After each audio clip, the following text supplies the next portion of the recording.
Why does your voice fall flat when you sing louder? Maybe you can get it when you sing a bit softer, but the moment you add anything to it, or if you try to belt out that note, you fall off pitch. Let's talk about that today, and I'll also share with you some exercises to overcome this together. Now, real quick, for those of you who don't know me, my name is Ivan. I'm a voice teacher who works with students from all around the world over Zoom. And really on this channel, my goal is to make learning how to sing as simple and as easy as possible. So if that is up your lane, consider subscribing wherever you're joining me from. If you're interested in improving your voice with less of the headaches, I do offer private lessons and some self-study programs. Links are down in the description. If you also want to inspire our next episode, let me know down in the comments below what you'd like me to talk about next. So I think there are two reasons why we tend to fall flat when we sing louder.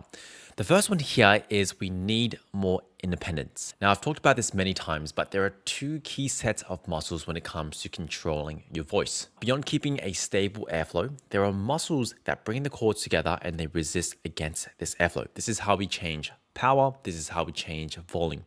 Now, there's also muscles that stretch the vocal folds as this is happening. They stretch and they thin them out, and this is how we change pitch. And so if we translate this at a very simple level, when you're trying to sing louder, the chords, they press together, they connect a bit deeper, and they resist more airflow, which creates a stronger sound.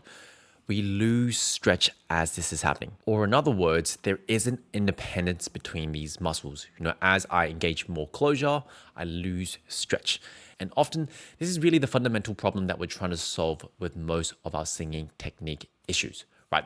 And it's going to take more than just working on your breathing to resolve this problem. Now, the second reason here is we need more accuracy with our closure. And I talked about this last week. For many of us, including myself, we often overestimate how much effort we need to put in to get those chords to close more. We think to make a stronger sound, it's this big athletic event. We need to push against our belly. We need to kind of dig deep. And it can be, especially if you're, say, like a classical singer who's trying to project over an entire hall.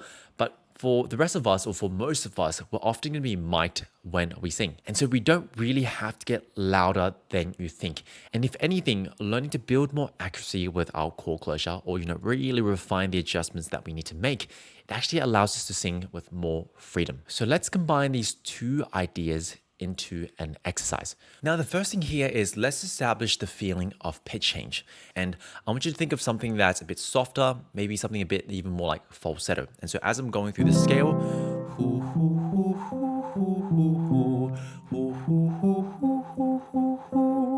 and I'm really just trying to isolate the feeling of pitch change, especially that top note. Now, for me personally, and you can see it with my hand kind of motion, I do feel the sound kind of just tip up and over into my head.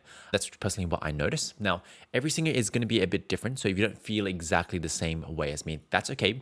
Just kind of explore it. Just keep playing around with this exercise until you feel like you've got a good idea. Because from here, the second step here is we want to see if we can add some more power or add some more closure or resistance against that kind of airflow without losing that position. Now, how we're going to do this is we're going to use that first step. Once you find that position right, what we're going to do here is we're going to try and add some connection, a bit more closure, a bit more resistance against that airflow. For example,